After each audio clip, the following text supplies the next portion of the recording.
할렐루야. 나사렛 아침 묵상을 담당하는 시카고 나사렛교회 양정성 목사입니다. 오늘도 하나님의 은혜가 함께 하시기를 간절히 소망합니다. 오늘 나사렛 아침 묵상을 통해서 우리에게 주시는 말씀은 사도행전 22장 30절에서 23장 11절 말씀드리겠습니다. 다 같이 하나님 말씀을 듣습니다. 그 결박을 풀고 명하여 제사장들과 온 공회를 모으고 바울을 데리고 내려가서 그들 앞에 세우니라. 바울이 공회를 주목하여 이르되, 여러분 형제들아, 오늘까지 나는 범사에 양심을 따라 하나님을 섬겨노라. 대제사장 아나니아가 바울 곁에 서 있는 사람들에게 그 입을 치라 명하니, 회칠한 담이여, 하나님이 너를 치시리로다. 내가 나를 율법대로 심판한다고 앉아서 율법을 어기고 나를 치라 하느냐? 곁에 선 사람들이 말하되, 하나님의 대제사장을 네가 욕하느냐? 형제들아, 나는 그가 대제사장인 줄 알지 못하였노라. 기록하였으되 너의 백성의 관리를 비방하지 말라 하였느니라. 바울이 그중 일부는 사두개인이요 다른 일부는 바리새인인 줄 알고 공회에서 외쳐 이르되, 여러분 형제들아, 나는 바리새인이요 또 바리새인의 아들이라. 죽은 자의 소망 곧 부활로 말미암아 내가 신문을 받노라. 그 말을 한즉 바리새인과 사두개인 사이에 다툼이 생겨 무리가 나누어지니, 이는 사두개인은 부활도 없고 천사도 없고 영도 없다 하고 바리새인은 다 있다 함이라. 크게 떠들세 바리새인 편에서 몇 서기관이 일어나 다투어 이르되, 우리가 이 사람을 보니 악한 것이 없도다.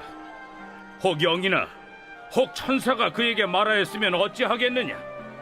큰 분쟁이 생기니 천부장은 바울이 그들에게 찢겨질까 하여 군인을 명하여 내려가 무리 가운데서 빼앗아 가지고 영내로 들어가라 하니라.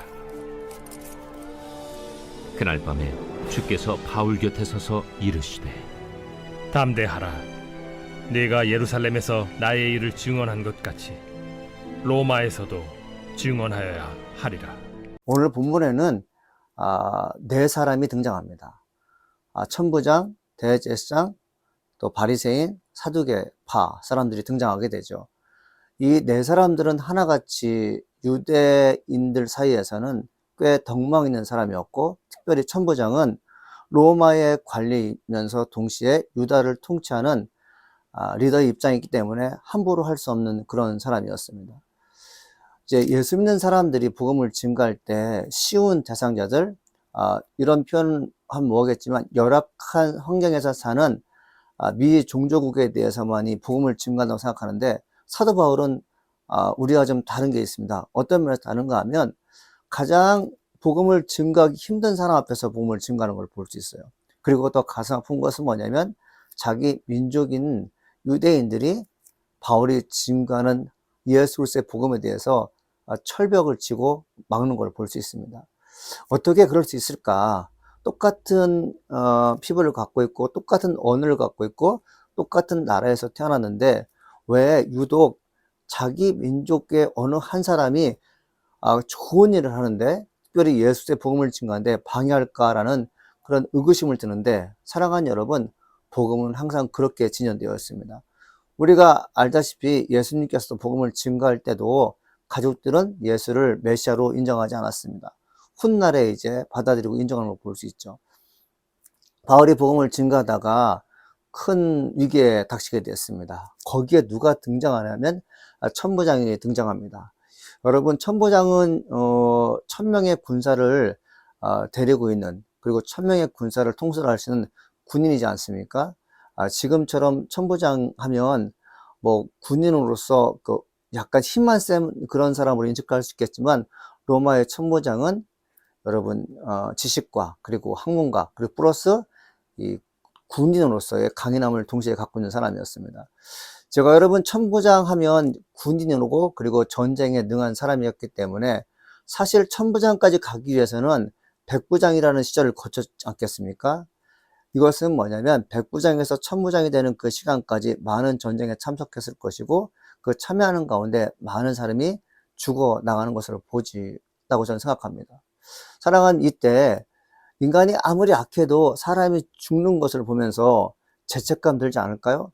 이 천부장이라는 사람은 전쟁에 참전하면서 애매하게 죽는 사람, 정말 죽어서는 안 되는 사람들이 있었는데 그 사람들이 죽는 것을 보면서 인생이란, 삶이란 무엇인가에 대해서 매우 고민하고 있는 그 시기에 바울이 증거하는 복음에 대해서 귀를 기울이지 않았나, 저는 그런 생각을 하게 됩니다. 주 예수를 믿으라, 그러면 너와 내 집이 구원을 얻으리라. 간수장이 그 말을 듣고 예수 믿고 구원받고 가족 전체가 하나님께 이끌림 받았던 것처럼, 군인이면서 한편으로 마음이 순수했던 그에게 바울이 전하는 복음에 대해서 한번 깊이 받아들일 용기가 있었던 것이죠.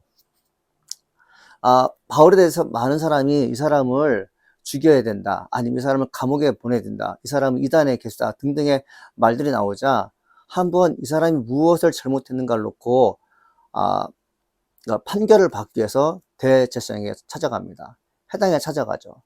근데 대제사장이 이제 아나니아를 이제 접견하게 되는데, 사도 바울이 뜬금맞게 뭐라고 얘기하냐면, 어떻게 당신 같은 사람이 복음을 증거할 수 있겠는가? 당신은 겉만 하얗게 벽칠한 벽과 같은 존재다.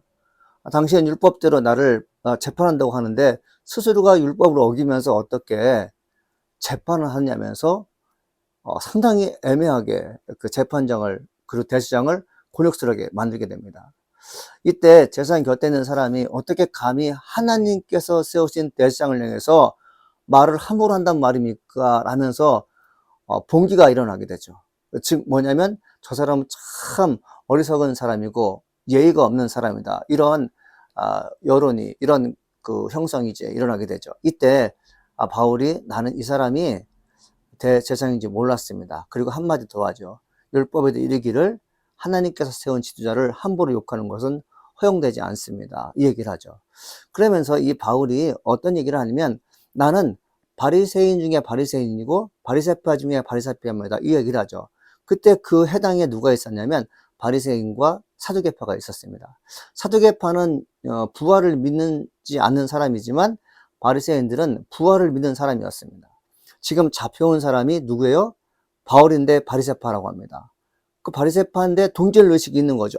그렇구나, 똑같은 유대인인데 이 사람 상당히 기적이구나, 동시에 부활을 믿는다는 말을 하게 되니까 진짜 바리새파구나 하는 걸 알게 되면서 친근함을 갖게 되죠. 그러면서 이 바리새파와 사두개인들 사이에서 싸움이 일어나게 됩니다. 이 사람은 악한 영을, 그리고 나쁜 것을 증거하는 사람이다. 그러나 바리새파들은 이 사람 부활에 대한 말씀을 증거하는 거 보니까 하나님의 사자임에 틀림이 없다, 이 등등의 말싸움이 일어나게 되죠. 여러분, 이런 심각한 그 말싸움, 이런 심각한 재판이 이루어졌을 때 천부장이 가만히 지켜보니까 바울이 몸이 찢겨져 나올 것 같습니다. 즉 뭐냐면, 이 소동 때문에, 이 변론 때문에 바울이 죽을 것만 같은 거죠. 그래서 이 천부장이 군사들에게 명령해서 바울을 진영으로, 그러니까 병영으로 이렇게 나오라고 말합니다. 그래서 군사들이 있는 그런 텐트 속에 이제 데려가 놓죠. 그러니까 바울이 저녁에 잠을 청하고 있는데 밤이 됐을 때 하나님께서 그에 나타나셔서 뭐라고 말씀하시냐면, 용기를 내라, 너가 예루살렘에서 복음을 증거했던 것처럼 이번에도 똑같이 복음을 증거하라, 이 말씀을 듣게 됩니다. 사랑하는 여러분, 우리가 복음을 증거하다가 참 곤욕을 치를 때가 있습니다. 이 곤욕을 치를 때 우리는 어떻게 해야 되는가에 대해서 심각하게 고민들을 하시는데, 여러분, 고민이 여간해서 해결되는 게 아닙니다. 언제 해결되는가 하면 하나님께서 내 마음가운데 찾아오셔서 용기를 주실 때만이 가능한 것이죠. 바울은 정말 대제사장에게 하지 말아야 말을 하게 됨으로 말미암아 큰 위기에 처했지만, 그때 은밀하게 뒤에서 나를 지지해주는 천부장이 있었고, 그리고 전혀 예상치 못한 바리새파 사람들 때문에 위기를 넘기는 걸 볼 수 있습니다. 여러분, 하나님 말씀을 증거하다가 위기를 당하거나 정말 죽음이 내가 앞에 닥쳐왔을 때 이제는 죽었다고 생각하는데 전혀 예상치 못한 사람들로 하여금 내가 살아나는 그런 기적이 지금 바울이 있는 것이죠. 오늘날도 마찬가지입니다. 여러분이 하나님 말씀을 증거하다가 혹은 주님의 선한 일을 하다가 애매하고 난처한 일을 당했을 때 이대로 끝인가 라면서 절망에 놓여 있지만, 나와 전혀 관련 없는 사람이 나를 도와줄 수 있고요. 그리고 특별히 하나님께서 내 마음까지 찾아오셔서 지금 하던 일을 계속해라. 내가 너를 도와주겠다는 그런 음성을 들을 수 있다고 저는 확신합니다. 사랑하는 여러분, 주님 우리에게 말씀하시는 것이 있어요. 당당하게 복음을 증거하라. 지혜롭게 복음을 증거하라. 여러분, 당당함이 우리에게 주어지는 것은 뭐냐면 예수님께서 나와 함께 하실 때 가능한 것 아니겠습니까? 지혜는 바로 성령을 뜻하는데 그 성령께서 나로 하여금 복음을 증거하는데 무리가 없도록 인도하지 않겠습니까?